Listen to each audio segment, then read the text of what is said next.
guiding us and always cheering us on. We want to say a huge thank you for giving us a gift of a better life and a wonderful school. You work hard to make sure we have what we need, and you always make sure we can learn and grow in a safe and happy place.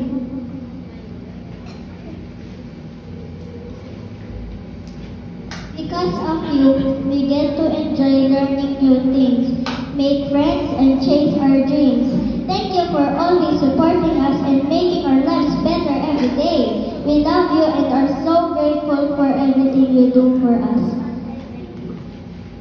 Happy